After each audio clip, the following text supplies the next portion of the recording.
오늘은 491페이지요.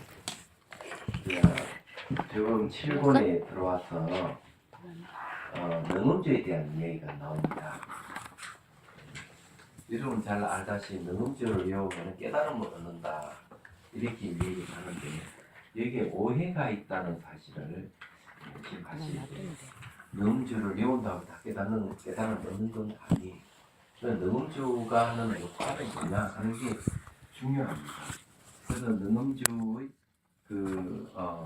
어떤 역할을 하기에 깨달음을 어떻게 하는지 이걸 명확하게 알고 여러분들이 능음주를 외워야 깨달음을 얻을 수가 있어요.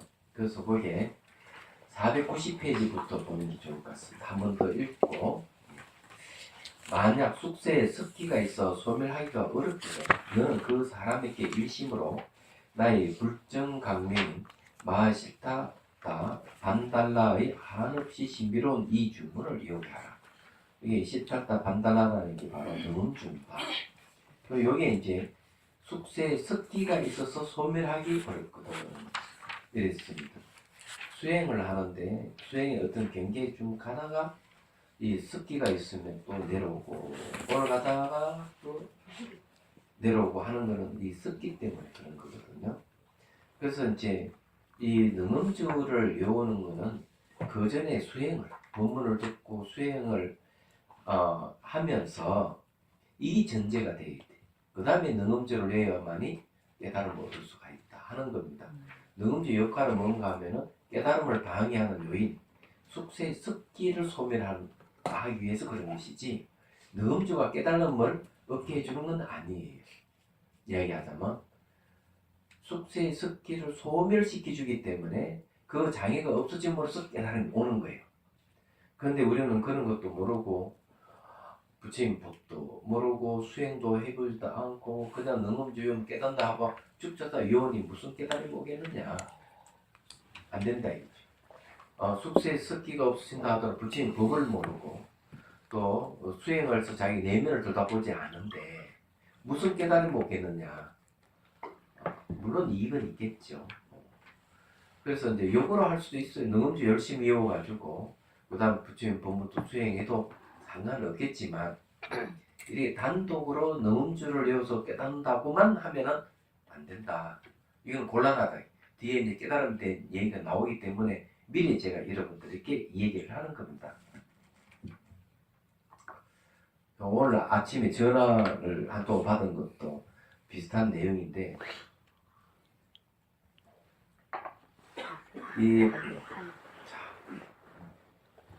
뭘 얘기하는가 하면 몇 년 동안 사업을 해가지고 사업이 망하게 됐다 이거죠. 그 빚을 벌써 1억 이상 져버리고 앞으로도 계속 힘들어지는데 자기가 했던 일은 열심히 약사이력을 열심히 찾고 주문을 외우고 절을 하고 그렇게 열심히 했다는 거죠. 했는데도 불구하고 이렇게 안 되니 어찌했으면 좋겠느냐. 그럼 이분 생각은 뭔가 하면 사업이 주가 되는 거죠. 사업하고 이 주문 외우는 거하고 무슨 관계 있겠느냐 이죠. 저는 내가 생각해 아무 관계가 없는 얘기입니다. 예. 관계가 없는 얘기고 그래 내가 약사 여러분 열심히 챙기고 한 거 보니까 약사 여러분은 바로 약사이기 때문에 약사 아시죠? 예. 약사에 계신 분들 계실 거예요. 약사. 예. 시업. 병을 치료하는 스승이에요. 그럼 당신은 수명이 연장되고 몸에 병은 없어질 것이지만 무슨 관계가 있느냐. 제 속에 원을 들어주는 간신보살이니까 간신보살을 얘기하니까 그러면 대비죠. 그럼 대비지 열심히 외우라고 했어요. 그래서 제가 토를 달았습니다. 지금 빚을 지고 이러는 것은 다 전생에 빚 갚는 빚을 갚았다고 생각을 하고 반드시 거기에는 원인과 조건이 있기 때문에 그런 일이 벌어진다. 그러니까 인과를 우선 믿도록 해야 된다. 인과를. 그리고 다시 사업을 이으려고 그러면 복을 지어야 되기 때문에 어렵고 힘든 사람을 도와주라. 그래 그 복의 힘에 의해서 사업이 다시 일어설 수 있을 것이다. 이렇게 얘기를 해줬어요. 근데 그 안에는 깨달음에 대한 얘기는 한마디도 없지만은 딱 핵심되는 게 딱 하나 넣었습니다. 얘기. 내가 전쟁이 아니다. 그죠? 그게 뭔가 하면 인과를 믿어라. 이 인과를 믿는 이 한 가지가 점쟁이도 점친보다 훨씬 좋은 핵심되는 가르침입니다. 모두 인과 이치를 알게 되면 점칠 필요도 없고 네, 기도할 필요도 없어요. 인과 이치를 알게 되면 인과 이치를 모르기 때문에 사람들은 기도를 하고 뭔가 미래에 불안하니까 자꾸 그런 쪽으로 마음을 쓰는 거예요. 인과 이치를 안다면 그럴 필요가 없죠. 아, 내가 지금 이렇게 사업이 안 되고 이러니까 아, 내가 복을 지어야 되겠구나. 최소의 사업은 그런 거죠. 복을 짓는 거죠. 그리고 이제 사업을 하려 그러면은 자기 이익을 챙기기 위해서 사업을 하는 것보다 많은 사람들이 이익을 주기 위해서 해야 되구나. 이런 마음을 내야 되는 거예요. 그래서 제가 이 사업이 다시 번창하려고 그러면은 남 이웃을 도와줘야 된다 했던 이유가 여기에 있는 거예요. 그래서 그 안에 핵심을 다 얘기해주고 목적까지 다 얘기를 해줬어요. 근데 본인은 머리가 있으면 알아들을 수 있는 것이고 만일에 그런 머리가 없으면 단지 그렇게 하면 진짜 부자 될 것이라 생각 열심히 하겠지. 그럼 복은 지을 거라 생각합니다. 사업을 어떻게 되는지 모르겠지만. 그래서 어쨌든 우리 능엄주도 그렇게 생각하면 안 된다. 그래서 어느 때는 신무장구 대단하게 대비조를 108번 외우고 막 이래 하는데 많이 참여하시는 분들 어떤 분들인가 하면은 사업을 하시는 분들이 많이 참여하는데 사업이 잘 되기를 바랍니다. 사업가들 있잖아. 그러면 정말 불교는 그런 쪽으로 생각한다면은 어떻게 되겠어요? 그거는 좀 뭐가 잘못됐다. 불교를 마치 세속의 연달을 위한 하나의 도구를 전락해버린다. 그러면 안 된다. 대비주 이야기 나와서 능엄절 곧 이야기할 거니까 대비주부터 얘기 좀 하죠. 대만에 자제 공덕회가 있어요. 자제 공덕회. 그게 정음이라는 비구니 스님이 수렵을 했는데 이분은 오로지 봉사만 해요. 병원을 큰 병원을 짓고 또 간호대학을 또 설립해서 오로지 어렵고 힘든 사람, 병든 사람을 위해서 그렇게 합니다. 근데 이분은 뭘 했는가? 그 대만의 화란이라는 어떤 곳에 들판에다가 그냥 움막 짓고 살아요. 날마다 뭘 하는가 하면 대비주를 외우고 대비주가 신무장은 대단합니다. 대비줌이다. 잘 생각해 보십시오. 대비입니다. 대비. 이 사업하고 관계없는 대비가 들어가 있습니다. 이 주문에 대비주예요. 대비라고 하는 것은 중생을 어렵고 힘든 사람을 구제하는 걸 얘기해요. 나도 많이 했는데. 사업하고 아무 관계가 없는 거죠. 따지고 보면. 그 날마다 대비주를 배우고 그 다음에 뭐냐 병원에 가서 봉사를 해요. 봉사. 어느 날 병원에 탁 가는데 병문에 딱 들어서자마자 바닥 피가 막 흥거하게 이렇게 막 있으니까 물어봐. 이 피는 무슨 왜 이 병원에 피가 있습니까? 영감무에. 그러니까 이제 그 병원에 저기 사람들이 병원의 사람인지 또 진료받으러 오는 사람인지 모르지만 얘기를 해요. 그 고산 쪽이 이 사람 자기 부인을 들쳐업고 내려온 거예요. 내려왔는데 난산이야. 부인이 난산 수술을 해야 돼. 근데 병원 쪽에서 수술비를 주지 않으면 수술을 하지 않겠다고. 수술부터 지금 사람 살려야 되지 않느냐. 수술부터 해주라. 이렇게 했는데 불구하고 옥신각신하다 그 부인이 죽어버린 거예요. 피를 하혈을 하면서. 돈 때문에. 그러니까 이 스님이 깜짝 놀라서 들썩 주저앉게 된 거죠. 그래서 생각을 내가 이렇게 병원에 대한 봉사를 하고 이것보다는 내가 큰 병원을 지어서 어느 누구든 지역에서 치료를 받도록 해야 되겠다 하고 원력을 세워요. 그런 이제 모금을 합니다. 십시일반 모금을 하면 이 소문이 어디까지 가는가 하면 일본까지 가는 일본 어느 회사에서 우리가 병원 다 되겠습니다. 이렇게 하니까 있으면 너 하고 딱 그죠. 이것은 많은 사람이 동참을 해야만이 되는 거고 한 회사에서 해야 될 일은 아닙니다. 많은 사람들이 복을 키워주기 위해서라도 나는 이걸 받지 않겠다. 그래 어쨌든 그 대만 국민들이 어떻게 알더니 십시일반으로 큰 병원을 지었죠. 병원을 지어가지고는 거기에는 간호사든 의사든 전부 다 자원봉사예요. 그리고 수술할 사람이 있으면은 무조건 수술부터 하는 거예요. 가난한 사람은 무조건 무료. 돈 있는 사람은 자기 알아서 내는 거예요. 그러면 거기에 의사, 간호사들은 다 먼 데서 와 자원봉사 얘기하잖아요. 그리고 이 간호대학도 수리를 받고 거기서 모든 걸 봉사해요. 그 이스님 굉장히 훌륭한 일을 하는 것이죠. 말하자면 그 하나의 계기가 됐어. 근데 그게 촉발된 게 뭐게? 대비조예요. 신부장은 대단한 대비조. 대비조 내용이 다 이제 간신보살을 찬탄하는 내용이지만은 그래 이제 그 용도를 알고 해야 되는데 어떻게 이거 요뭐 사업이 잘 된다는 소문이 어떻게 났는지 그렇게 하는 데 있다 그러더라고요. 혹시 능음주도 그래 생각이가 사업이 잘 될까 싶어서 능음주를 외우는 사람이 있으면 솔직하게 얘기해 헛다리 짚는 거죠. 네. 그렇지만은 헛다리 짚지만 그렇게 외우는 뭐 복덕은 안 생길는지도 모르죠. 그래서 이 혹시 능음주 외우면은 뭐가 좋아지더라 뭐 이러면서 세속적인 어떤 생각을 가지시면 안 됩니다.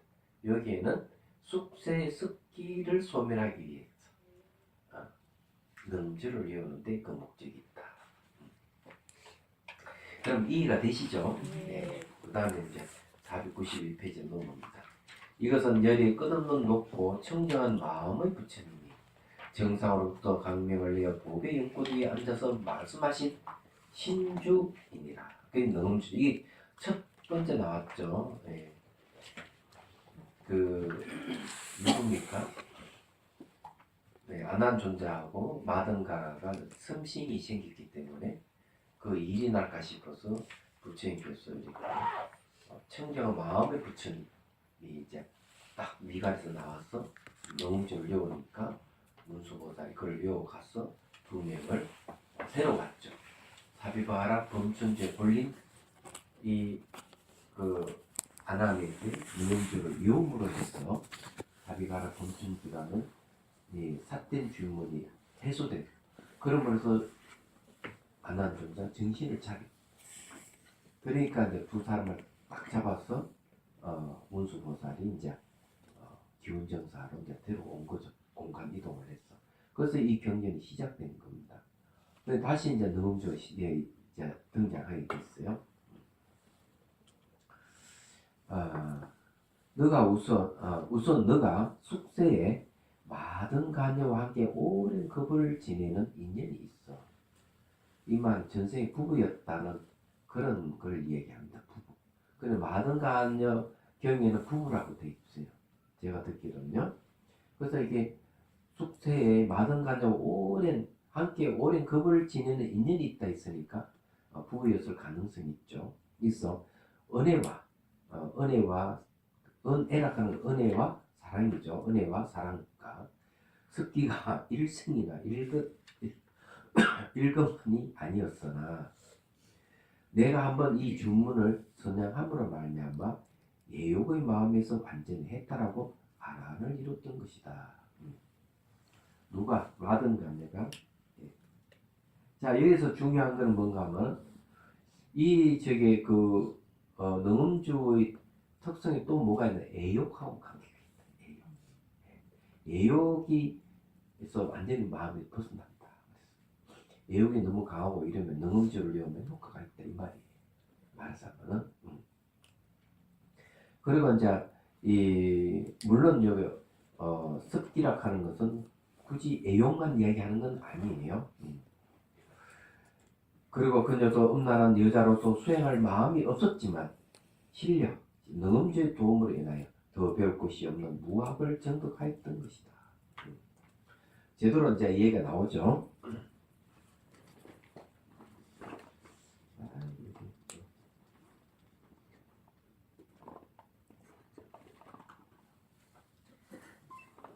혹시 중간에 전화가 오더라도 양해를 좀 바랍니다. 전화를 한 통화 받아야 할 일이 있어요. 근무 시간 전화 받는 거는 좀 실례지만 왜 그러냐면 혹시 이제 저기 뭐고 일본에서 전화 올 가능성도 있고, 네. 만약에 공항에서 내려 공항에서 전화할 가능성도 있고, 내가 문의해야 될 물어볼 얘기가 있었어. 사실 전화 좀 귀국하면 전화 좀 하라 그랬어요. 그게 지금 남인도에서 아마 부타가야에서 아직 안 왔어. 올 거예요. 그런데 해안 거사라고 일본의 대학에 강의하고 있는 교수예요. 근데 조금 내 문의할 일이 있었대. 유학생 문제 때문에 박사학위 논문 때문에. 그래서 혹시 오면은 전화 받더라도 해주시라. 미리 얘기를 합니다. 안 차서 나왔네. 어제 오전에 나올 거라는 생각을 하지만, 네. 자, 어쨌든요. 네. 이건 왜 했냐? 목이 조금 이상이 생겨가지고.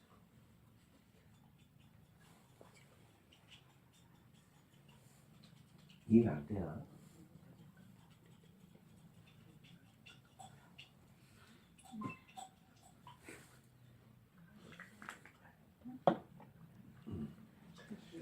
자, 이제 봅시다. 자, 별짓 다 하네, 이제. 그런데 하물며 그대들은 이 모임의 성문으로서, 성문이라 하는 것은 사성제의 본문을 듣고 깨닫는 일을 갖다가 성문이가 소리 성자 들을 문자잖아요. 예, 성문들로서 재상의 수행을 구함이겠는가 결정코 성불할 것이니 마치 순풍에 먼지를 낳는 것과 같을 것인데 무슨 어려움이겠느냐. 먼지를 바람 확 불면 싹 날려가듯이 쉽게 성불할 수 있다 이렇게 얘기합니다. 그 요거 이제 얘기는 뭘 얘기하는가 하면은 이 능음주는 수행자를 전제로 하고 있다는 것을 얘기하는 겁니다. 수행하는 사람을 전제로 해서 능음주를 외우라 이렇게 지금 얘기하는 거예요. 그래서 일반 사람들이 수행도 하지 않고 능음주를 외우는 것은 어떻게 의미가 없다고 얘기할 수가 있어요. 그렇지만은 제가자라 하더라도 내가 수행하고자 하는 욕구가 있다면은 일단 수행을 하면서 능음주 꾸준히 외우는 것도 좋고 또 능음주를 외우고 난 뒤에 수행을 또 해도 되고 수행을 전제로 해서 능음주가 필요하지 수행을 전혀 하지 않는 사람이 능음주를 외울 때는 의미가 없을 수가 있겠다 하는 생각. 이 내용을 보면 그렇습니다. 그래서 이게 무조건 외우면 좋으니까 외운다 하지만은 의미가 없을 수도 있다는 걸 말씀드립니다. 자, 492페이지. 만약 비록 말세라 하더라도, 자, 여기 말세를 전제를 합니다. 말세라 하더라도 부처님의 도량에 머물고자 한다면 먼저 비구의 청정한 근계를 지내야 하고 그렇다면 먼저 개인이 청정한 제일 가는 산문을 가려서 개사로 삼아야 한다. 이 말은 무슨 말인가? 이거는 제가자에게 하는 얘기 아닙니다. 출가자가 그리고 비구가 말세에 부처님이 안 계실 때에 수행을 열심히 하는데 내가 전생에 썩기 때문에 이게 깨달음을 얻지 못한다 했을 때 바로 이 단을 만들어서 이제 능음주를 외우라는 내용이 나옵니다. 이 전제가 분명히 있는 거예요. 전제 없이 앞에 딱 잘라버리고 무조건 능음주 외우면 깨닫는다 이렇게 얘기하면 그건 사람 미혹시키는 거니까 그런 말 들으면 안 됩니다. 얘기하잖아. 만일 참으로 청정한 스승을 만나지 못하면 너희 계율은 성취될 수 없기 때문이다. 자, 여기서 아주 청정한 근계를 지니고 아주 개인이 청정한 제일 가는 산문을 가서 계사를 삼아야 된다 그랬어요. 계사는 뭡니까? 계율의 스승을 삼아야 된다. 이게 능음주를 외우는 데 있어서 그 조건이 뭐냐 하면은 바로 자기가 계율의 청정하고 그 다음에 계율로서의 스승을 있어야 된다. 이렇게 얘기하고 있습니다. 만일 참으로 진정한 스승을 만나지 못하면 너희 계율은 성취될 수 없기 때문이다. 그래서 이게 계율하고 관계되는 것이 여러분도 그냥 아주 주의를 하셔야 됩니다. 계가 성취된 후에는 새로 깨끗한 옷을 입고 분향하고 고요히 앉아서 여기에 신불이 말씀하신 마음의 부처가 말씀하신 신불은 주문을 108편을 외우는 것이다. 신분 얘기했죠. 서가모니 부처님께서 자정에 앉았을 때 정수리에서 뭐가 나왔죠? 이렇게 부처님이 출현해서 능음절을 외웠대. 그게 신불이 마음이 현현한 부처님, 마음에서 현현한 부처님을 신불이라고 해요. 네. 그런데 중은 왜 108편을 외우느냐? 이거는 108번뇌와 관련이 있습니다. 108번뇌를 없애기 위해서 108편을 외우는 것이다. 그러한 후에 한계를 설정하여 도량을 건립하고 이제 한계를 설정한다 하는 건 결계를 한다. 결계. 딱 이렇게 줄을 쳐가지고 몬도르게 이렇게 다 결계하는 거예요. 도량을 건립하고 시방국토에 머물러 계시는 무상체존의 여러 개께서 대비 강명을 놓아 이마에 비춰주시기를 구해야 합니다. 자, 이 이제 결계를 하고 도량을 이제 건립한다고 이렇게 얘기했는데 이 말세입니다. 부처님 당신이 필요 없죠. 말세는 부처님 안 계시기 때문에 부처님을 초청을 하기 위해서는 어떻게 해야 되느냐? 이 도량을 건립해야 됩니다. 부처님을 초청하기 위해서. 자, 이어서 한 가지 또 분명히 얘기할 것이 있습니다. 능음주를 108번에 하는 1000번 만번 이어도 지혜가 생기지 않습니다. 지혜가 생기지 않는다는 것은 깨달음이 없다는 얘기입니다. 그 능음주 외우면 깨닫는다고 그런 말만 듣고 능음주를 외워서 는 안 된다는 거죠. 그럼 지혜는 어떻게 생기느냐 얘기죠. 지혜는 법문을 듣고 법의 이치를 사유를 해야 됩니다. 그리고 수행을 해야 됩니다. 그러면 그걸 문사수라고 해요. 들어서 이루어진 지혜, 사유에서 이루어진 지혜, 내 닦아서 이루어진 지혜. 이 세 가지가 갖춰져 있어야 돼요. 얘기하더라고요. 이런 분에 한해서 내가 수행이 진전이 없다. 전생이 섰기 때문에 이럴 때는 뭐가 바로 능음주를 외운다. 능음주를 외우는데 그냥은 안 된다. 도량을 걸리면 말세에 있습니다. 지금 말세를 한다면 지금 그 누구? 비구에게 제가제가 아닙니다. 이거는. 이해가 되시죠? 그렇지만은 제가제가 수행을 하시는 분이라면은 가능하지 않겠나 이렇게. 왜냐 수행을 전제로 하고 있기 때문에. 자, 이제 그 다음에 아나라 이와 같이 말세의 청정한 비구와 비구니와 백이 단월이 마음의 탐해를 탐음을 소멸하고 부처님의 청정한 계율을 지녀 도량에서 보살의 원을 발하여야 한다. 자, 여기 백이 단월이 나오니까 제가 신자도 가능한 이야기입니다. 제가 신자도 있긴 있지만은 첫 번째 조건이 뭐냐는 거죠. 여기서 탐해를 소멸하고 부처님 청정 계율을 지녀야 됩니다. 예. 그 탐음을 소멸한다. 그러니까 음욕을 탐하는, 음행을 탐하는 걸 소멸해야 된다.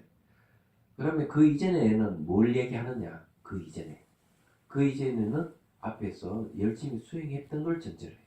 수행을 해서 수행 성취가 없기 때문에 수행 성취가 없는 건 왜 그러냐? 바로 탐해하는 마음, 탐음하는 마음이 있다. 음행을 탐하는 마음이 있기 때문에. 그 대표적인 모델이 누굽니까? 안한존자. 안한존자가 못 깨달았던 이유가 바로 이게 음행을 탐하는 마음이 전생에 습기가 남아 있었기 때문에. 자기 열심히 법문 듣고 열심히 수행을 했지만 그런 게 있기 때문에 마등간의 그 삿된 주문에 홀렸다 이거죠. 말하자면 이걸 이제 잘 생각을 하셔야 돼요. 그래서 이제 여기에도 그걸 전제로 한다는 겁니다. 자, 수행이 전제. 그러니까 법문 듣고 법을 사용하고 수행하는 거 전제가 되고, 그 다음에 뭐가 전제? 청정은 계율, 장소는 말세고요. 이 청정한 계율을 지니야 됩니다. 그 다음에 원입니다. 원. 보살이 원을 바라야 됩니다. 보살이 원이 뭡니까? 보리심을 얘기합니다. 일체 모든 중생을 다 구제하겠습니다. 그러기 위해서는 위 없는 깨달음을 구하겠습니다. 하는 원을 바라야 됩니다. 우리로 치면 사홍소원입니다. 사홍소원을 바라라. 그래야 출입할 적마다 반드시 목욕하고 그 도량에 출입할 때는 어떻게 목욕하고 옛날 우리 어머니들이 그렇게 많이 했잖아요. 얘기 들어보면 자식을 위해서 날마다 목욕 제기하고 저게 그 우리 친척 중에 한 분 얘기 들어보면 지금 중소기업이라 하지만은 기업의 사장인데 그 이제 아버지가 그렇게 열심히 사업을 했고 이제 아들의 대를 이어서 이제 하는데 얘기 들어보면 그런데 자기가 어릴 때 새벽에 잠을 깨는 거예요. 새벽에 잠을 깨는데 꼭 할머니가 먼저 딱 일어나서 새벽에 가서 딱 나가서 목욕 제기하고 나와서 집 안에 있는 불단에 향을 꽂고 절부터 한대요. 그래 절을 하고 난 뒤에는 축원을 다 한대 축원을. 그러니까 위에 이제 부터 할머니가 이 자기 아버지죠 아들이죠 할머니께 아들 손자부터 해가 집안 식구도 수원 다 하면서 오로지 아들이 사업이 잘 되기를 기원하는 지극정성을 하는. 그래 자기는 늘 어릴 때 이 할머니가 기도하는 소리를 듣고 깼다는 거 새벽에 얘기하죠. 그래 지금 아주 독실한 불교 신자죠. 얘기하죠. 할머니 그냥 그래 옛날 할머니는 그런 거죠. 절에 갔을 때도 목욕 제기하고 그 쌀 있잖아요. 옛날 쌀에는 돌 같은 게 많이 있죠. 그럼 다 쳐가지고 겨 같은 다 이거 걸러내고 이고 간다는 거. 목욕 제기하고. 요즘 그래 하라 그러면 다 도망가지.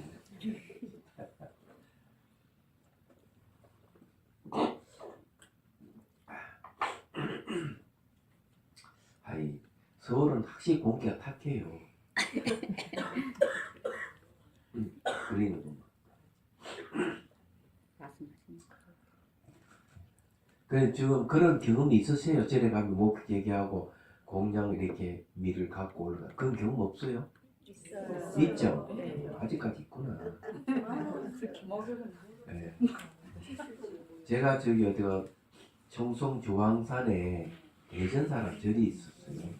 저희 연사 선생님이 거기 주지로 계실 때 제가 내려가가지고 학교 다닐 때니까 방학 때 내려가가지고 부전을 이제 살고 이러는데 거기는 어떤가 하면은 지금은 많이 변했지만 한 할머니가 살 한 대 정도 딱 이고 와서 불전 500원 딱 내고 독불봉을 해달라 그래요. 해주면 할머니라고 해야 되나 아주머니라 해야 되나 그 다음부터 절에 며칠 먹는가 하면은 적게는 한 일주일에 많게는 보름동 먹는 거예요.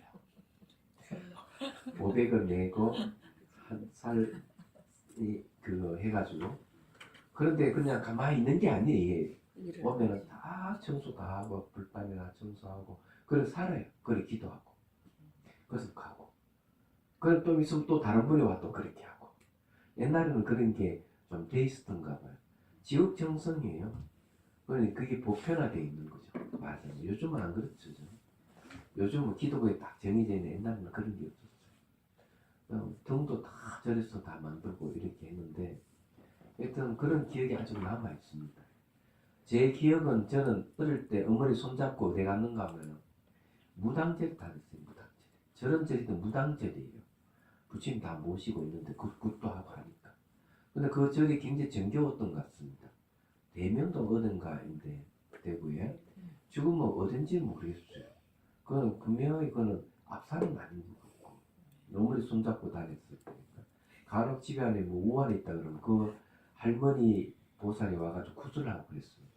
그래 북치고 막 부다하면 우리 형님이 듣다가 저 북소리 무슨 소리인 줄 아느냐고 뭔 소리냐 날만 새면 내도 날만 새면 내도 잘 들어보라 그런 소리가 비판하는 내용이죠. 저는 어릴 때 뭔 소리인지 모르지만은 그러다 좋았어요. 그래도 어쨌든 예. 근데 하여튼 옛날에는 그렇게 지극정성을 했습니다. 여기도 좀 지극정성입니다. 그래서 출입할 적마다 목욕하고 육시로, 육시는 12시죠. 육시로 도를 행하여. 예. 예, 도를 행한다는 말이 이제 중요한 말입니다. 거기에 저기 490 보면은 육시 행도는 일주야 가운데 12시 가운데 한시는 행도를 하고 한시는 정자하는 것이 육시 행도이다 이랬습니다. 그러니까 아마 저 12 그리고 요즘은 24시간 그죠? 네. 24시간 중에 12시간은 이제 옛날에는 12시간이죠. 요즘은 12시간인 줄 아셔야 돼요. 그래서 이걸 반 잘라서 행도한다 하는 능음조용은 이게 아니겠나. 그 다음에 반은 정자에서 좌선을 수행하는 걸 하는 것은 정자한다는 말은 그렇게 하는 거죠. 그렇게 하고 그래서 이제 이런 내용을 보면은 선방에서 옛날에 어떻게 했는가 하면은 아침 저녁은 108참회를 하고 또 한편 능음주를 외우고 그래서 수행을 했다는 얘기가 있습니다. 지금은 선방이 어떻게 하는지 잘 모르지만 이런 거 좀 관련이 있지 않느냐는 겁니다. 자 그래서 육시로 도를 행하여 3,7을 지내도 3,7은 뭡니까? 21일입니다. 21일 동안 잠을 자지 아니하면 내가 몸을 나타내고 그 사람 앞에 가서 정수를 만지면서 평안을 위로하고 깨닫게 할 것이다. 이게 뭡니까? 감흥이 일어나는 것이죠. 얘기하자. 그러니까 다 나타나가 정수를 이렇게 다 얼어만 깨닫게 할 것이다 하면은 그래서 법문을 해주는 줄 수도 있어요. 머리에서 하면서 그 수행자를 위해서. 네. 그리고 여기 전제가 뭐가 있겠어요? 여기 전제가 상당히 많습니다. 그죠? 네. 그 다음에 아나니 부처님께 사리었다 세존이시여 저는 열의 위 없이 자비하신 가르침을 믿고 자비하는 게 아니고 대비입니다. 대비하신 가르침을 믿고 마음이 이미 열려 스스로 또 배울 것이 없는 무학의 도를 닦아 정득하게 될 것임을 알게 되었습니다. 아직 무학의 도를 못 얻었습니다. 네, 수단과 정도 얻었어요. 그러나 말세에 수행하는 이로써 도량을 건립하려고 하면 어떻게 결의하여야 부처님은 청정한 계칙을 부합될 수 있겠습니까? 자, 앞에서 이야기를 한 거는요, 아주 간단하게 얘기를 했습니다. 간단하게 얘기한 내용이 이제 뭘 얘기하는가 뭐 이런 겁니다. 한번 정리를 해봅시다.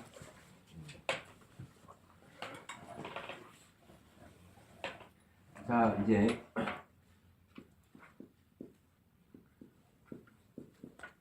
능음주를 외운다. 자, 능음주를 외우는 거는 첫 번째,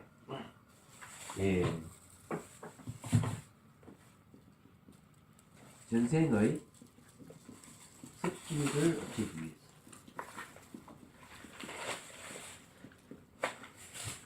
자, 전생의 습기를 없애기 위해서는 능음주를 외운다. 두 번째는 청정한 계율이 가지고 진이 또 개의 스승을 모신다.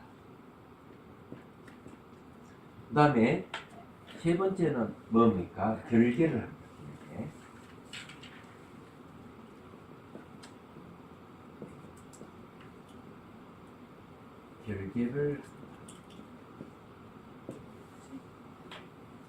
결계를 하고 자, 네 번째 출입할 때마다 어떻게 하느냐? 목욕 제기합니다.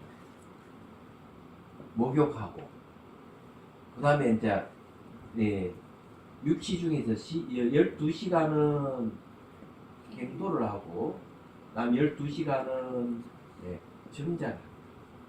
정자는 자기 수행하는 거예요. 행도하는 건 능음주를 이루는 거죠.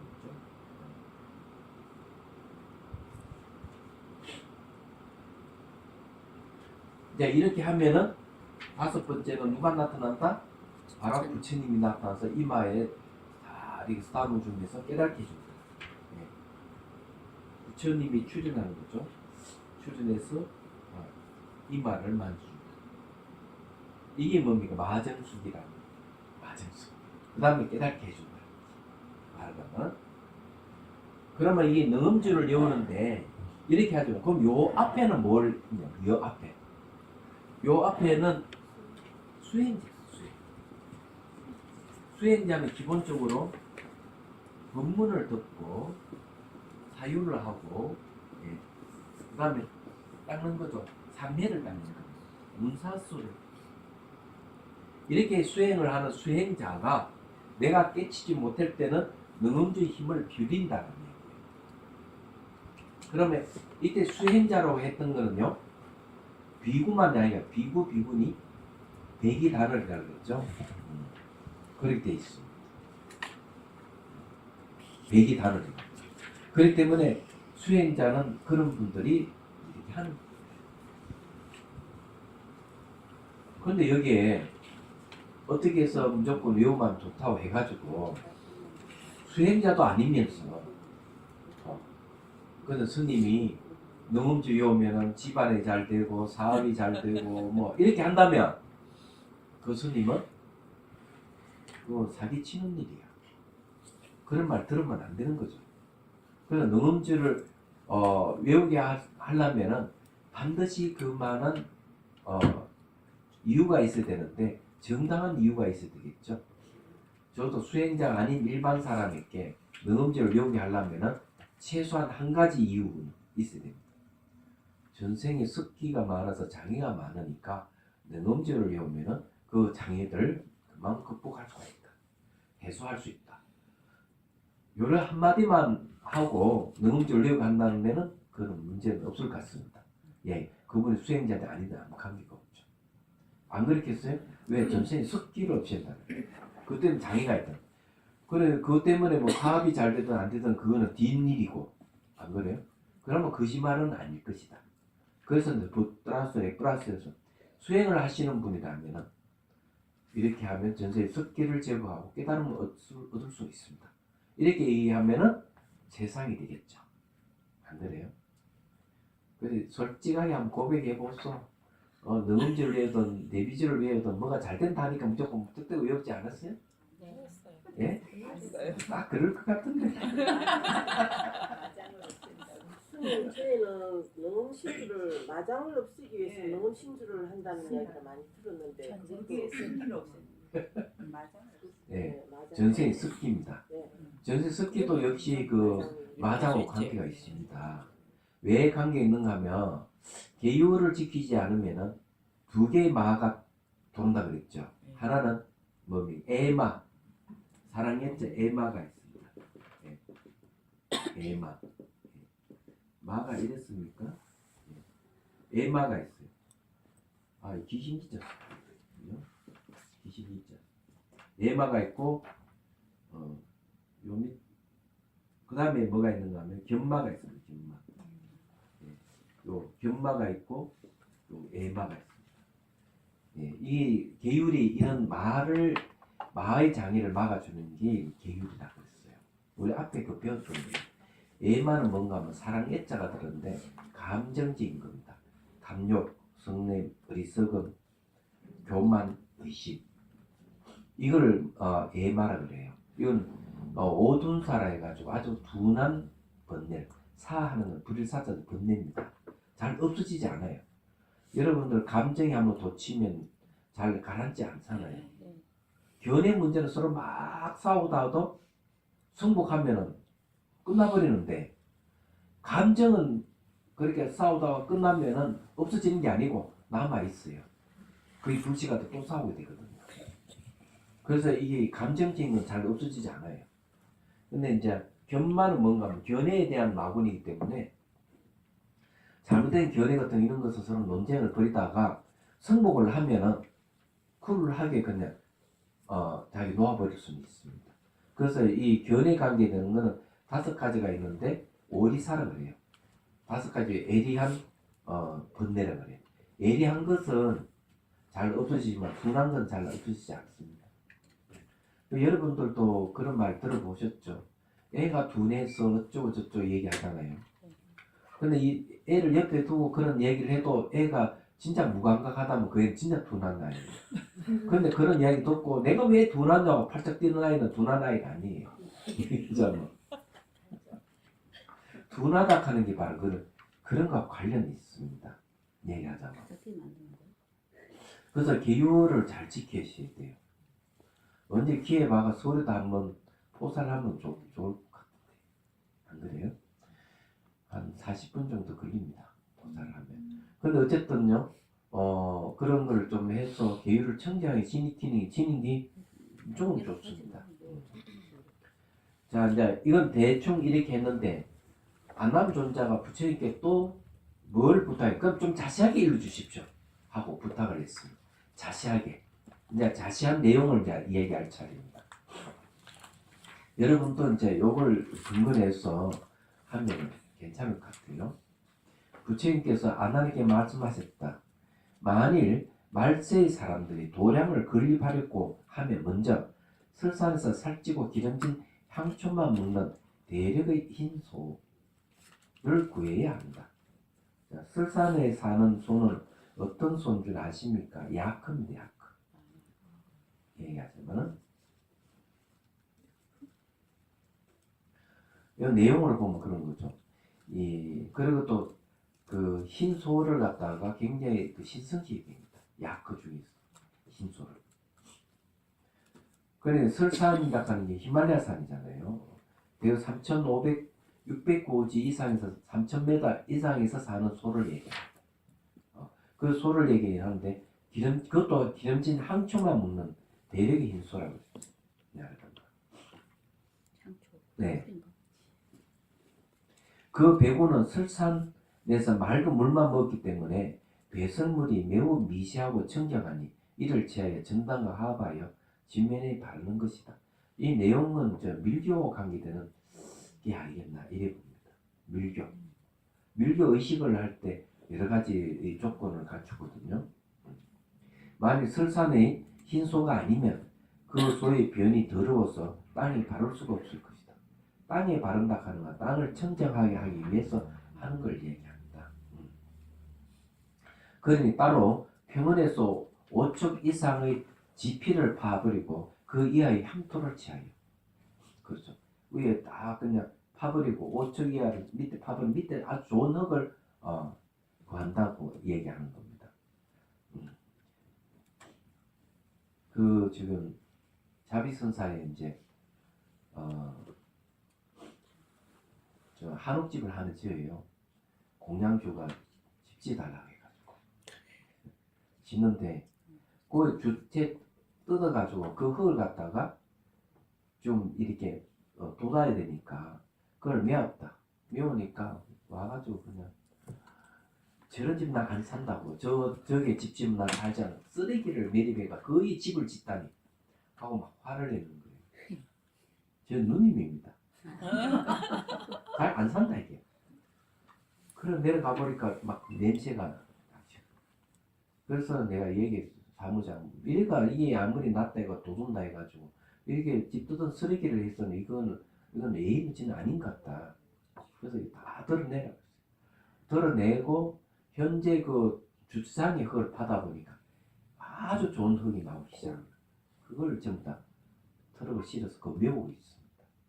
메우고 있는데 집을 짓는 것도 그 일리가 있는 이야기. 화를 낼 만하죠. 자기가 살 집인데 어떻게 쓰레기를 밑에 넣어가지고 돋아가지고 거기 집을 짓는 이야기지. 자기는 그 집에 안 산대. 집 지어도 맞는 이야기죠. 여기도 지금 현재 좋은 흙을 까버리고 밑에 좋은 흙을 가져와가 이게 도량을 만든다는 얘기예요. 이게 생각해 볼 얘기입니다. 잘하면 초팔쯤 되면은 아마 집이 완공될 가능성이 있는데 허가가 2주에 허가 나지 않을까 이런 좀 생각하고 허가 떨어지면 이제는 본격적으로 이제 일단 땅을 다져야 되거든요. 나 이제 집 지면은 거기에다 저게 커피도 마시고 전통차도 마실 수 있도록 할 거예요. 그래 공양주한테 딱 지금 공양주는 아니니까 얘기를 했어요. 방 2칸은 쓰고 나머지 2칸은 우리 절에서 쓸 것이다. 내가 얘기를 했습니다. 그러니까 안 그러면 뭐 이거 집 짓게 할 수 있겠습니까? 안 된다. 반대할 건데. 그래서 10년 이상, 10년 가까이 그래도 공양조 했으니까 집을 지주해야지 안 그러겠어요? 근데 내 돈은 저게 사찰 돈을 짓는 건 아닙니다. 공사는 분명하게 해야 되니까. 공양적으로 살기 진짜 좋으세요. 예, 공양 자기가 대명도 집한 돈이에요. 예. 자, 하여튼요. 예. 나중에 뭐 방업 수고하면 거기서 사도 돼.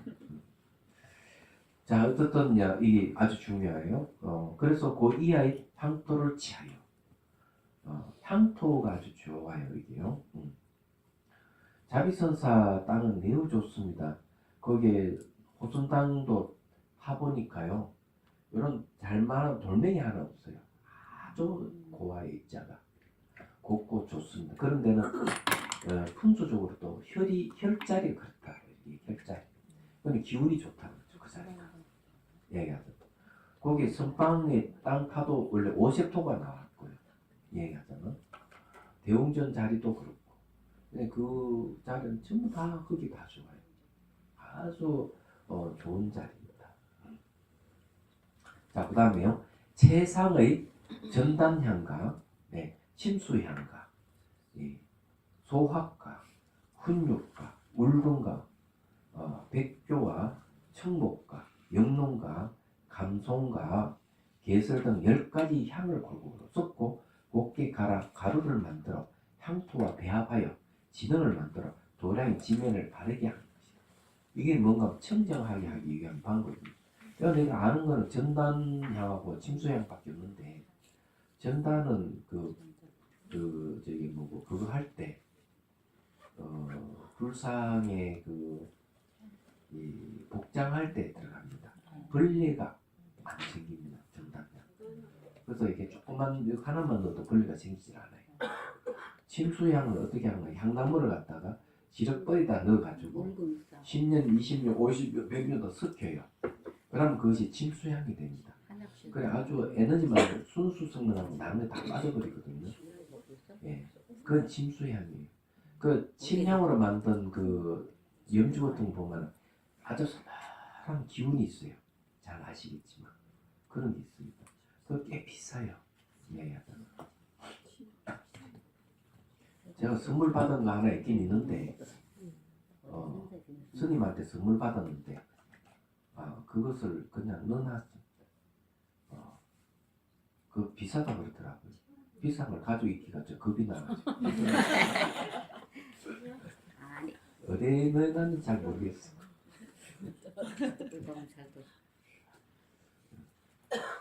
자, 그래서 이런 그 향하고 흙하고 다 배합해가지고 도량을 깨끗이 까는 거죠. 그래서 이게 뭘 얘기하는가 하면 이렇게 하는 것은 잘 알다시피 도량을 깨끗이 하는 거예요. 도량. 근데 뭐 주위에 보면은 여러 가지 뭐 얘기 나오는데 우리는 좀 단순하게 생각합시다. 이거 다 의미부여하면 머리 아프니까 단순하게. 자, 496페이지 갑니다. 모나고 둥근 장육의 팔각단을 만들고 480cm 정도, 480cm 같으면 몇 메다 됩니까? 4m. 예? 4m. 4, 5m. 팔각단을 만들고 단의 중심에는 금, 은, 동, 목으로 하나의 연꽃을 만들어 연꽃 속에 바루를 넣고 바루 안에 여러 파르의 이슬을 담은 후에 그 무쇠에 꽃잎을 띄우는 것이다. 연꽃은 뭐를 얘기하는가 하면은 지혜를 상징한다 그랬죠. 지혜를 상징하는 겁니다. 팔각단은 뭔가 팔각이니까 팔 정도의 의미가 있겠네요. 얘기하자면. 그래 다음 류에 이제 그래 이건 좀 말세에 내가 수행을 열심히 하는데 숙세에 썼기 때문에 수행을 많이 깨닫지 못한다면은 이런 식으로 단을 만들어가지고 부처님을 초청을 하는 거예요. 얘기하죠. 부처님을 초청하기 위해서 하는 방법입니다. 다시 8개의 둥근 거울을 각 방향에 걸어 꽃과 바르를 에워사게 하고 거울 밖에는 18개의 연꽃과 18개의 향로를 설치하여 연꽃 사이사이 차려놓아 향로를 장음하고 향로를 순전히 침수향만을 태워서 불이 보이지 않게 하라. 자, 여기 요거는 조금 거울을 왜 하는지 요거 좀 알아야 되겠네요.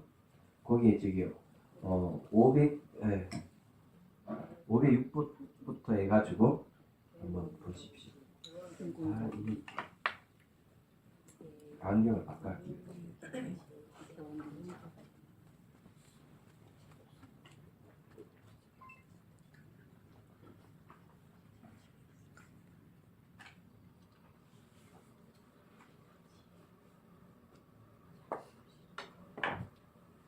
자, 둥근 거울은 대원경기이다. 이거는 하나의 의식을 지평하기 위해서 상징적인 걸 얘기합니다. 8개 둥근 거울을 각 방면에 걸어둔다는 것은 크고 둥근 거울의 지혜. 이건 깨달음을 대원경기를 그런다. 그래서 이제 요게 그냥 장치를 하는 거죠. 이런 거는 뭔가 하면은 하나의 의식을 하기 위한 하나의 방법이에요. 그 다음에 507일 보면 각 방향에 걸어 꽃과 바로를 이어 산다는 것은 지와 행이 서로 의지하여 못하고 둥근 것을 따라 응하는 것이다 했습니다. 자, 이게 꽃과 바로를 얘기했는데요. 꽃은 뭘 뜻한 줄 아십니까? 깨달음. 네, 깨달음을 상징하는 겁니다. 근데 꽃은 용꽃이라면 역시 지혜를 얘기죠. 지혜도 깨달음의 다른 이름이에요. 바로는 뭡니까? 바로는 내가 걸식하는 건데 행을 얘기합니다. 행. 내가 바로를 하면 탐욕을 일어나지 않게끔 하는 거죠. 선생님들 걸식하는 것은 뭔가 하면 탐욕을 없애기 위해서 하는 거죠. 네. 자, 그래서 이제 이렇게 하는 거예요. 예. 그 다음에 508 봅시다. 거울 밖에 연화 향로를 각각 16을 설치한다는 것은 연화 용꽃의 묘한 행을 표현하고, 용꽃은 묘한 행이라 하면 전부 다 깨달음과 관계된 지혜를 얘기하는 거죠. 향은 묘덕을 표현하는 것으로, 거울 밖이라 하는 것은 즉 바른 지혜 밖에 방편을 16을 건립하되 정과 사가 서로 습하고 덕과 행이 서로 훈수가 오리도록 교화의 덕이 구비되고 사땡도와 발음의 두 가지를 다 있게 되기를 바란 것이다. 왜 16개 신진을 잘 얘기를 안 해놨네요. 16을 얘기하면은 현감장론에 보면은 뭐가 있는데 이게 맞는지 안 맞는지 잘 모르겠지만 그 고지멸도 사성들을 16단계로 나눠서 깨달은 길을 제시를 하고 있습니다. 그러면 용꽃은 대원지의 최고의 깨달음을 얘기하고 지혜를 상징을 한다면 그 16이라 하는 것은 깨달은 길을 얘기를 하고 있지 않을까 이런 생각을 합니다. 그렇기 때문에 16이라는 거죠. 16의 용꽃하는 지혜를 얘기하고 16개의 향로를 설치한다고 했으니까 이건 덕을 표현한다고 되어 있네요. 향은요. 제가 이걸 왜 이런 얘기를 하는가 하면은 관정을 받아 보니까 이해가 되더라고요. 관정은 제가 얘기를 했지만은 그 관정도 16이면 16명점이라는 관정이에요. 그러면 16단계를 거쳐서 깨달음 들어가는 길을 표현해 놨습니다. 그래서 만달에 들어가면은 거기에 보살이 천수천한 간신보살이 있고 또 그 천수천한 간신보살이 가슴으로 들어가면 가슴 속에 또 만달에 그것도 보살이 있고 그래서 계속 들어가는 거죠. 가슴으로 들어가는 겁니다. 저 강의 중이니까요. 나중에 통합시다.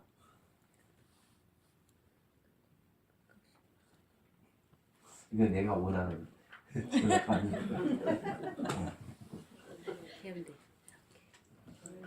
자, 그래서 이제 이래 들어간단 말이에요. 들어가는데 거기에는 여러 가지 뭐가 있어요. 감로수를 이렇게 받는데도 불구하고 또 그 감로수를 줍니다. 그래서 자기를 적시고 물을 적시고 마시고 부터 해서 여러 가지 장치가 있어요.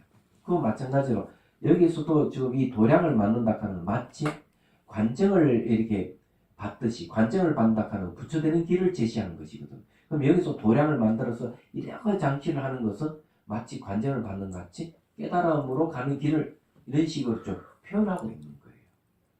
얘기하죠. 그걸 잘 기억을 하십시오. 네. 그래서 이제 그 다음에 이제 봅시다.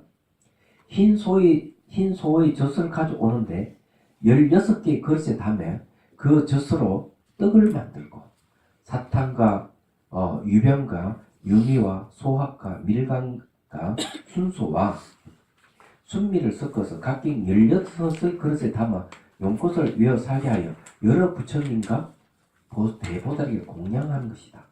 자, 518번 줄을 한번 보십시오.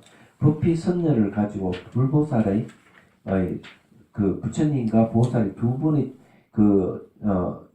존귀하신 분에게 바치는 것이다. 근교에서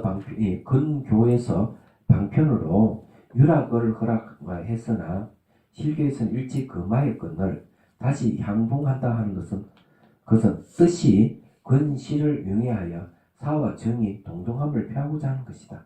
그러므로 여러 가지 맛을 동안 각기 16으로 이름하여 용꽃을 밖으로 이어쌌다고 했으니 이것은 그를 용해하고 삿된 것을 습해서 거두들여서 부피를 가지고 행을 따라 씻으라 했음을 나타낸 것이다.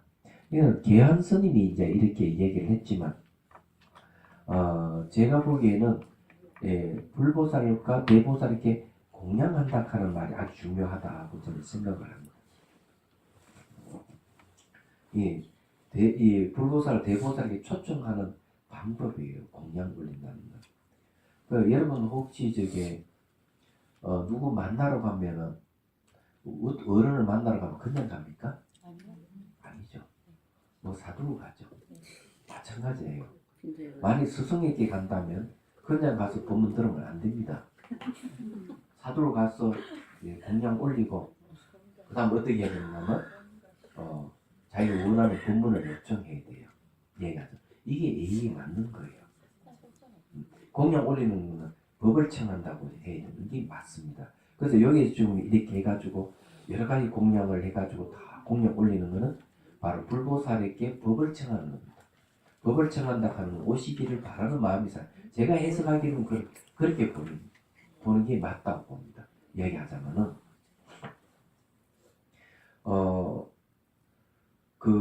저도 이제 그걸 할 때 이번에도 무릎보기에서 간된 티 디포체를 만들어 갔습니다. 그냥 가면 안 되거든요. 연세가 벌써 89세고 연세가 아주 높아요. 그리고 달라이 라마 스님 다음으로 높은 지위를 가지고 계신 분입니다. 또 많은 스님 존경하는 학문이나 수행력이 아주 높으신 분이에요. 그래서 내가 가서 되게 봉투를 가지고 딱 배추파리 다 먹고 다 올리고 그래서 제가 물어본 거예요. 그렇게 하는 게 예의 맞습니다. 그냥 이렇게 가면 안 돼요. 그러니까 이게 이제 그거 마찬가지 여기도 이렇게 공양 올리는 것은 하나 청하는 건데 여기 공양 올린다는 말은 어떤 뜻이 있는가 하면 소통의 방법입니다. 소통하는 방법이에요. 여러분도 혹시 부부 사이가 소원해지고 이러면은 어떻게 합니까? 소통하려고 그러면은 예를 들어 남편이 좋아하는 맥주를 사다 준다든지 이런 게 좋고 또 남편이 아내하고 소통하려면은 햄을 사다가 선물로 드려야 돼요. 그래야 서로 소통이 돼요. 얘기하죠. 그럼 화해가 되는 겁니다. 그래서 이게 뭘 준다는 거는 바로 그냥 소통하는 방법인데 아래 사람이 위 사람에게 공양 올리는 것도 소통의 방법입니다. 그래서 이런 거는 굉장히 중요해요. 그래서 그 법화경에 또 뭐가 나오는가 하면 8세 용녀가 용녀라고 하면은 용의 용의 딸이죠. 딱 이렇게 대중 앞에 나서서 이렇게 합니다. 제가 부처되는 걸 한번 보십시오. 이러면서 바로 여유 같은 보물을 갖다 부처님이 공양을 올려요. 공양 탁 올리고 바로 몸이 뭘 바뀌어요? 여자 몸이 남자 몸으로 바뀌어요. 남자 몸이 다시 부처의 몸으로 바뀌어요. 그래서 바로 대중에게 부처되는 모습을 바로 딱 보여줍니다. 이 중요한 건 뭔가 하면은 공양물이에요. 공양물. 이게 중요한 포인트입니다. 근데 공양한다 하는 것은 소통의 의미가 있지만 또 한편으로 자기를 버린다는 뜻이 있어요. 탐욕을 버리는 거죠. 그리고 무소유를 뜻합니다. 그럼 깨달음의 내용이 뭐냐면은 오무소득이에요. 깨달음의 내용이. 잘 아시잖아요.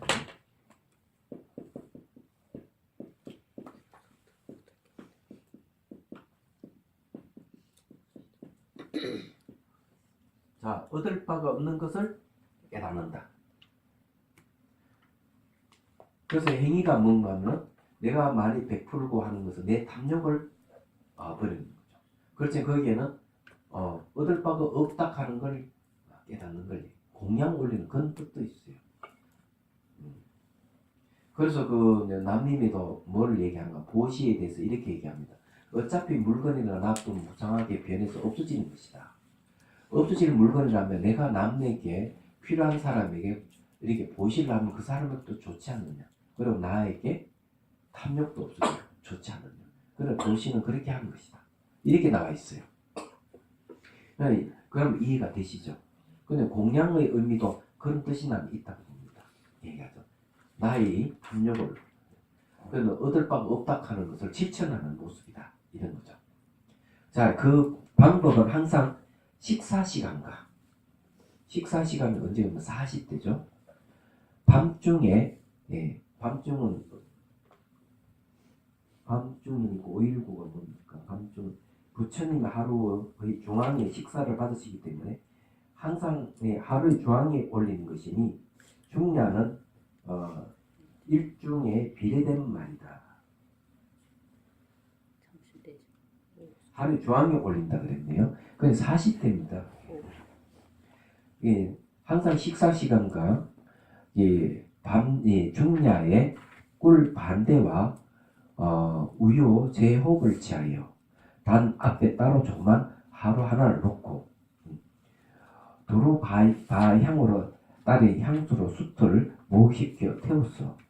숯을 또 이렇게 향수를 뿌려가지고 깨끗하게 해놓고 그걸 태워서 불꽃이 타오르게 하고 우유와 꿀을 활발 타는 화로 속에 던져서 연기가 늘 나도록 하여 불보살에게 공양하여야 한다. 말세에는 불보살이 안 나타나잖아요. 없잖아요. 안 계시니까 이런 식으로 이제 불보살이 공양 올리는 거죠. 쉽게 말해가지고 불달이 그냥 공양 올리는 거 똑같다 보면 됩니다. 그 자비선사에는 다시 스님 40대 되면 꼭 공양 올립니다. 당신이 법당에 올리는데 그래 그게 공양 올리는 거 40대 공양 올리는 그겁니다. 부처님께 올리는 거죠. 그 여기서도 좀 이런 식으로 해서 공양 올리는 거죠. 말세니까 불보살님 안 계시니까 이런 식으로 한다. 이렇게 생각을 하셔야 됩니다. 그 다음에요. 490페이지로 넘어갑니다. 자, 여기 이제 그래도 이 얘기를 하고 가야죠. 여기 화로 같은 거 있잖아요. 이런 건 어떤 뜻이 있겠느냐 하는 거죠. 화로에 대한 뜻이 있네요. 거기 521조에 보면 조그만 화로라는 것은 가슴 속의 구도심이다. 이건 상징성을 나의 구도심을 표현하기 위해서 조그만 화로를 놓는다. 이런 뜻이에요. 그러면 향은 왜 놓느냐 얘기죠. 도로바향이라고 하는데 이거는 백야향이라고 번역하네요. 수압향이라고 해요. 향은 말이죠. 냄새를 제거하는 데 있습니다. 그러니까 깨끗하게 하기 위한 향을 올리는 거죠. 그래서 우유와 꿀을 화로에 던져 태우는 것은 행과 법이 이미 이루어지면 거치거나 걸리지 아니하고 깨달은 마음에 당하여 용맹스럽게 단련하여 석기를 모두 녹이고 그리고 반년의 그 영상을 함께 잊었어. 그러니까 이 연과 영이라는 거죠. 잊었어. 활련함에 이른 바 홍로 점설과 같다는 것이다. 이게 뭐를 얘기하는가면 그 눈이 화로 위에 탁 떨어지면 녹아버리는 것 같다. 그런 후리에 부처님께 올린 바가 됐나니 대저 정멸도량에 머물러 선녀를 얻고자 하면 여기에 마땅히 마음을 다해야 하는 것이다. 그래서 이게 왜 그러면 불에 화로에 집어넣냐 하면 바로 이와 같이 내 분내를 없앤다는 것입니다. 이게 눈이 하루에 떨어지면 없어지듯이. 근데 이는 하나의 의식 집행하는 것이죠. 그냥 하나하나 뭔가 하면 이런 그 의식을 집행하면서 자기 깨달음의 과정을 그대로 밟아가는 겁니다. 마치 관정을 하는 것이 깨달음의 길을 이렇게 재현하는 것과 똑같은 걸 얘기합니다. 이런 걸 의식을 한번 거치고 나면 수행의 진도가 빨라진다고 그러거든요. 관정 받는 것이. 그와 마찬가지 이게 지금 현재 기도를 지금 하는데 이 기도라 해야 되겠죠? 이 자기 습기를 능엄지를 습기를 없애는 데 있어 가지고 이런 의식을 쭉 한번 가는 거죠. 깨달음의 과정을 이렇게 쫙 포장을 하는 겁니다. 그러니까 이해 안 되시는 분을 위해서 말씀드리면은 이런 겁니다. 결혼식을 거창하게 올린 것 같다 이렇게 생각하십시오. 결혼식을 거창하게 올리는 것은 그 의식을 집행을 통해서 그 결혼 생활을 단단하게 다지기 위해서 하는 거죠. 이혼하지 마라 이런 뜻이에요. 그래서 의식을 화려하게 하고 그렇게 출발을 하는 겁니다. 마찬가지로 깨달음을 얻는 사람들도 바로 그와 같은 과정을 거친 거죠. 그 결혼식 할 때 어떻습니까? 두 사람이 걸어가서 좀 만나서 뭐 하잖아요. 길게 쫙 앞으로 나아가잖아요. 그거는 인생의 여정을 얘기하는 거죠. 생각해 보시면 함께 한다는 뜻이잖아요. 그 앞에 또 맹세를 하잖아요. 또. 그 여기서도 맹세를 하죠. 어떻게 합니까? 불보살에게 맹세를 합니다. 발언을 하잖아요. 똑같습니다. 그런 의식이 필요한 거예요. 주례사가 왜 필요하겠습니까? 주례사를 거기에 비유하잖아요. 바로 계율의 스승으로 생각하면 되죠. 다 그와 같은 겁니다. 그래서 이제 결혼생활을 하잖아요. 출가 이게 지금 깨달음도 이런 과정을 거친 거죠. 말하자면. 예. 그 다음에 이제 499페이지 해야 되는데 시간이 다 돼서 오늘 여기까지만 하겠습니다. 예.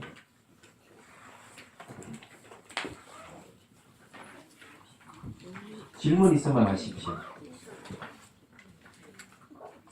이 내용하고 연관이 있는지 없는지 모르겠지만 예. 부처님이 항상 계신데 왜 말세에는 부처님이 안 계시다고 얘기해요? 그거는 마치 뭐와 같은 얘기냐면은 어느 그 말한다라는 총장 대신에 큰 스님이 할마다 이제 기도를 했어요. 했는데 거의 40-50년 동안 기도했는데도 감흥이 없는 거예요. 에라드는 그 상을 갖다가 부지러가지고 그만 버려버렸어요. 꿈에 부처님 딱 출연해가 하는 말이 내 너와 늘 항상 함께 했는데 어떻게 너는 그걸 함께 한 줄은 모르느냐. 너가 업장이 두터워가지고 늘 함께 하는 걸 너가 지금 모르고 있지 않느냐. 이 이야기를 하는 거죠. 마찬가지 우리는 늘 불보살을 함께 하고 있지만 우리 업의 장애가 너무 커서 그걸 모르고 있는 거예요.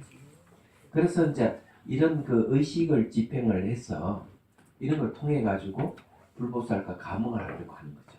그러면 그때 업장이라는 습기를 없애는 게 뭐 능엄주입니다. 능엄주를 외우면은 내 업의 습기가 녹아나면서 불보살 감흥하는 감흥하는 내용이 뭡니까? 부처님께서 짠 하고 나타나서 이말 싹 싸움주고 건물을 해줘 깨닫게 해주는 거지. 어느 스텝?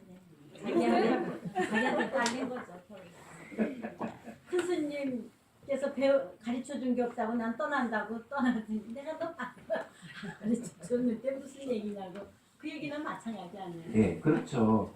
내도록 저게 뭐고 법문은 법도 가르쳐 주지 않고 날마다 밥상만 밥하라고 그러고 빨리 하라고 그러고 늘 이러니까 화가 나가지고 간다고 하니까 날마다 나한테 법문 해줬는데 그것도 모르느냐. 네가 밥 차려주면 내가 밥 먹고 다 그걸 해줬지 않느냐. 그러니까 그걸 법을 그런 식으로 표현한 것이죠. 그런데 이제 업장이 두터우면 그걸 잘 모르는 거예요. 얘기하자면. 근데 이게 옛날 임재선사도 그런 가가지고 저기 불법의 적정한 대의가 뭡니까 하고 가서 물으니까 두드려 맞고 이러니까 아이고 인연이 아닌가 보다. 다른 도량이 갔거든. 그 도량이가 이제 물론 대우스님 그래 이제 그 뭐야 너희 그 향벽 스님의 불법이 법을 어떻게 그 이제 묻는 거죠. 가서 하소연합니다. 제가 가서 말이죠. 3번 물어가지고 스승님한테 3번 다 두드려 맞고 그래서 인연이 안 되고 여기 왔습니다 이러니까 회를 끌끌끌 차면서 그래 너한테 그래 고고전념하게 가르쳐줬는데 그것도 모르는 바보같이 이런 말 듣는 순간 막 깨달음 얻잖아요. 콧물 눈물 흘리면서 향백의 불법도 별것이 아니구나 이런 배우스나 이놈이 무슨 말을 하느냐 그러니까 이게 옆구리를 임재수는 툭툭툭 치니까 그때서 그래 너희 스승은 향백스님이다 이렇게 얘기해 줍니다. 근데 그런 이제 문답의 내용이 사실은 우리는 그냥 하나의 일을 하러 보이지만은 수행하는 사람에게는 서로 통하는 바가 있기 때문에 가능한 거죠. 근데 처음에 이게 두드려 받고 그게 무슨 뜻인지 몰랐다가 일러주는 주문에서 이제 알게 된 건데 이 경전에 또 이 나온 내용들을 보면은 우리는 늘 부처님과 함께 하지 모르기 때문에 이런 걸 단을 차려가지고 전부 다 깨달을 수 있는 그 과정의 도구를 다 준비를 하는 것이죠. 그래서 이제 깨달음을 얻는 겁니다. 이 거울 같은 건 대운경지, 용꽃은 뭡니까? 바로 이 지혜, 16개는 뭡니까? 깨달음, 이 단계 이런 걸 얘기하는 화로는 내 구도심, 공양 올리는 것은 소통하기 위한 방법, 그 다음에 뭐 이렇게 넣어가지고 태우는 것은 나의 번뇌를 태우는 것 이런 거 의식을 다 해가지고 깨달음 얻는 것이잖아요. 그냥 너무 멋있어요. 제가 보기 그렇습니다.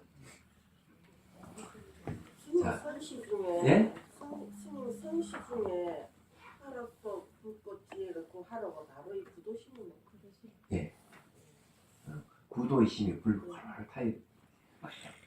자, 태양계 중생들을 구하려는 마음으로 깨달음의 정수를 이룰 때까지 부처님과 법과 승부에 항상 기여합니다. 지혜와 자비를 갖추고 이정을 위해 노력함으로써 부처님 앞에 머물겠습니다. 원만한 본심을 깨우겠습니다. 공개가 있는 한 중생이 있는 한 저도 함께 따라 머물며 중생의 고통을 없애는 자로 남겠습니다.